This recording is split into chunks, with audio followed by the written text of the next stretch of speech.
जब मैं फौरी तौर पर वहां पर पहुंचा हूं तो मैंने देखा कि वो सैकड़ों के हिसाब से लोग वहां पर जमा है। और मैं फिर उस खतून के पास सीधा उस खतून के पास गया हूं। तो मैंने फौरी तौर पर वहां ये फैसला किया कि मैं अगर इसकी तहकीक में पड़ जाऊं कि उससे मैं इंटरव्यू लेना शुरू कर दूं, बातचीत शुरू कर दूं कि तूने ये पहना है, क्या पहना है, मुझे दिखाओ। खैर साहब, उस वक्त खातून कहाँ थी जब आप उनके पास वो पहुंचे? एक होटल है छोटा सा, उसके अंदर वो मौजूद थी और डॉल्फन के कुछ साथी भी वहां पर मौजूद थे, कुछ हमारे इचरे बाजार के भी अंदर साथी मौजूद थे। मैंने सबसे पहले ये काम किया कि भाई आग लगी हुई है, अब आग को तो हमने बुझाना है, बजाय इसके कि हम पहले तहकीक में पड़ जाएं कि ये आग लगाई किसने है। वो तो थाने जाकर तस्दीक करेंगे ये क्या हुआ है। तो मैंने अल्हम्दुलिल्लाह बाहर निकलकर तमाम दोस्तों से, जितने भी वहां पर खड़े थे मुजाहिरीन को, मैंने वहां पर, उस वक्त पुलिस अभी नहीं आई? पुलिस अभी नहीं आई थी। ये एएसपी साहबा भी खुद भी कह रही है, मान रही है कि हम उस वक्त आए हैं जब कारी साहब वहां पहले मौजूद थे। मैंने अल्हम्दुलिल्लाह फिर वो मजमे को कंट्रोल किया, बातचीत उनसे वक्तन फवक्तन करता रहा। खतून के पास कभी जाता हूँ, उनके पास जाकर खड़ा हो जाता हूँ कि कोई भाग कर अंदर आकर खुदा न खास्ता हमला ना कर दे।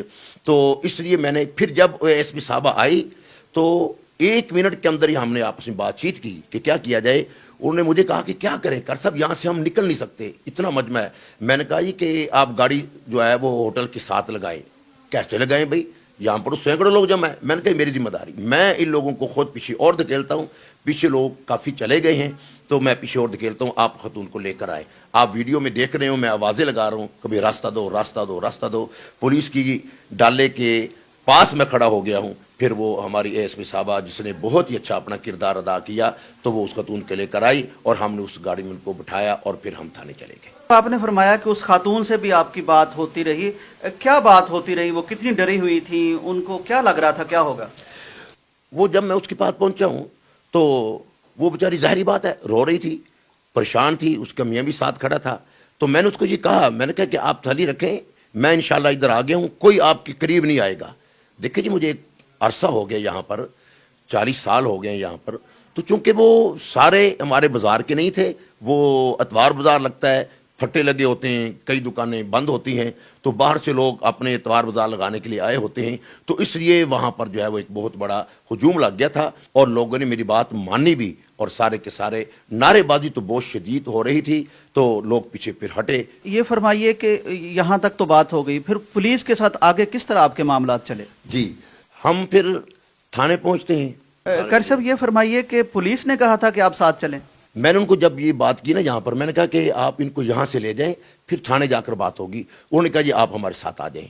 तो पुलिस ने ही हमें कहा था कि आप पैनल बना लो, खुद बनाओ, इसमें हम शामिल नहीं होंगे, जो उलमा फैसला करेंगे हम उसके मुताबिक चलेंगे। कर साहब, जब ये खातून यहाँ से निकल के चली गई, आप लोगों का फैसला हो गया, उसके बाद उस खातून से कोई आपकी बात हुई, को उसने शुक्रिया अदा किया हो आपका? उसने एक दफ़ा उसने कहा है, जब मैं यहाँ पर पहुंचा हूँ ना, पहुंचते ही जब उन्होंने देखा कि मुझे काफ़ी देर होगी ना यहाँ पर अकेले ही उनसे बातचीत करते हुए मुजाहिरीन से, तो उन्होंने फिर खतून ने देखा ना, उसके मियाँ ने भी देखा कि ये कारी साहब जो है वो मुझसे काफ़ी दूर इन मुजाहिरीन को ले गए हैं और मेरे करीब किसी को नहीं आने देते। तो उसके मियाँ ने, उसकी बीवी ने कहा मुझे, जब मैं बिल्कुल उसके तहफ़्फ़ुज़ के लिए उसके साथ खड़ा हो गया था, बल्कि उसके सामने खड़ा हो गया था, उसने कहा कारी साहब आपका शुक्रिया कि आप आ गए हो, वरना इन्होंने मुझे मार देना। आप एंटर होते हैं उस वक्त जब हुजूम मुश्तिल हो चुका था, अब आपकी फाइंडिंग्स और आपकी तहकीक क्या है? ये मामला शुरू कैसे हुआ था? जब मैं वहाँ पर पहुँचा हूँ तो एक कसीर तादाद में लोग वहाँ पर मौजूद थे। अब मुझे अभी तक सही कन्फर्म नहीं हो सका कि मजमा कैसे इतना इकट्ठा हो गया। सिर्फ मैं ये समझाऊं, जो किसी ने उसको कहा है कि भाई ये लिबास आपने ऐसा क्यों पहना है, तो वो मुझे बाजार वाले बताते हैं कि ज़ाहिर बात है खतून थी, उसने कोई जवाब आगे दिया होगा।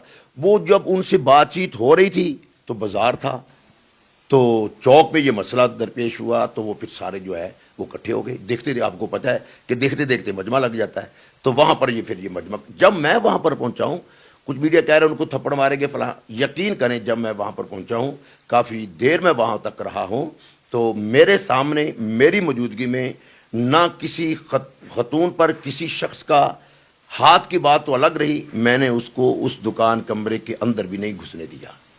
कर साहब, एक वीडियो इस तरह की भी वायरल है कि वो खातून कुर्सी पर बैठना चाहती हैं, कोई उन्हें ज़बरदस्ती कहता उठो, बेअदबी हो रही, ये आपके नॉलेज में है? कौन कह रहा था? आज ये मुझे नहीं मालूम, میں نے یہ جو ہے نا وہ ویڈیو یہ دیکھی ہے، لیکن میں نے عرض کر رہا ہوں جب میں وہاں پر پہنچا ہوں یہ سب کچھ ساری باتیں وہ پہلے کی ہیں.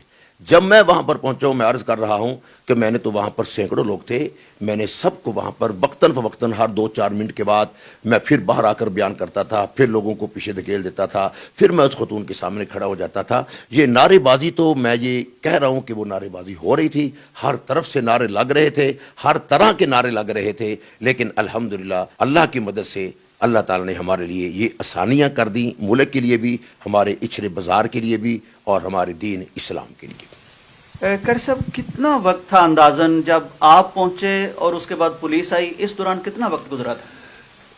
میں جب وہاں پر پہنچا ہوں تو ڈولفن کے ساتھی موجود تھے، تو میرا خیال یہ ہے کہ کافی دیر میں وہاں پر رہا ہوں. میں نے ساتھ ایک جو ڈولفن والے تھے ان کو میں نے 2 یا 3 مرتبہ کہا کہ یار جلدی کرو، فون کرو کسی سینئر کو کہ فوری طور پر یہاں پر آئے تو معاملہ کہیں خدا نخواستہ سنگین نہ ہو جائے.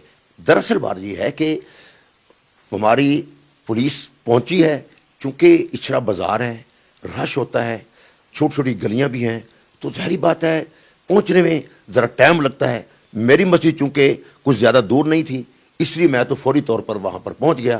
تو پولیس کے آنے میں وہ بازار کی وجہ سے، رش کی وجہ سے ان کو پہنچنے میں تھوڑا سا وقت لگا، تو اس لیے تھوڑا سا یہ کوئی 15 منٹ 20 منٹ آدھا گھنٹہ کتنا وقت ہوگا؟ شاید اس سے 15-20 منٹ سے زیادہ شاید وقت تھا کہ جو میں یقین مانے کہ وہ مجھے ایک منٹ جو ہے وہ ایک گھنٹے سے بھی زیادہ لگ رہا تھا. ایسے معاملات میں جہاں خاتون کی عزت کا مسئلہ ہو، جہاں خاتون کی ذات پر حملے کا مسئلہ ہو، بھائی ہم نے بالفرض خدا نخواستہ اگر وہ ملوث بھی ہوتی، لباس پر قرآن آیات ہوتی بھی، تب بھی ہمیں اسلام یہ حق نہیں دیتا کہ آپ کسی پر خود حملہ کر دیں.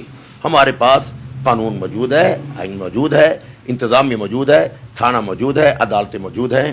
ہمیں کوئی حق حاصل نہیں ہے کہ ہم قانون کو جو ہے وہ اپنے ہاتھ میں لیں. قاری صاحب آپ قوم کو کیا مشورہ دیتے ہیں؟ خدا نخواستہ آئندہ کوئی ایسی چیز دیکھیں جس کو وہ سمجھیں گستاخی ہے، توہین ہے، تو ایسے وقت انہیں کیا کرنا چاہیے؟ میرا خیال یہ ہے کہ شاید آپ بھی میری اس بات سے اتفاق کرو گے کہ ہم اتنے جذباتی ہو گئے ہیں کہ ہر آدمی کے ہاتھ میں آپ کو تلوار نظر آئے گی. ہر آدمی مفتی بنا پیتا ہے. جو اصل بیچارے مفتی ہیں وہ بیٹھے ہوتے ہیں، ان کے پاس لوگ جاتے نہیں، اور خود ہر آدمی جس کا عوام الناس سے تعلق ہے وہ مفتی بن کر بیٹھ گیا ہے، فتوے لگانے شروع کر دیتا ہے. یہ قادیانی ہے، یہ مرزائی ہے، یہ حضور کا گستاخ ہے، یہ قرآن کا گستاخ ہے. نہیں بھائی، ہم نے اگر کوئی قصوروار ہے، مجرم ہے، ہمیں حق حاصل نہیں ہے. ہمیں عوام کو چاہیے جذبات کو کنٹرول میں رکھیں. جیسے آپ لوگوں نے مجھے بتایا ایسے ہی کوئی بھی خدا نخواستہ کہیں بھی یہ معاملہ آپ لوگ دیکھو، اپنے مقامی علماء کرام سے رابطہ میں رہو، اور اپنی انتظامیہ سے، پولیس سے فوری طور پر رابطے میں رہو گے تو انشاءاللہ اسی میں ہمارے دین اسلام کی بھی بقا ہے، ہمارے پیارے وطن کی بھی بقا ہے، اسی میں ہماری ریاست کی بھی عزت ہے. ریاست کی عزت ہے تو ہماری عزت ہے، ریاست محفوظ ہے تو ہم محفوظ ہیں. اس لیے قانون کو کبھی ہاتھ میں نہیں لینا چاہیے.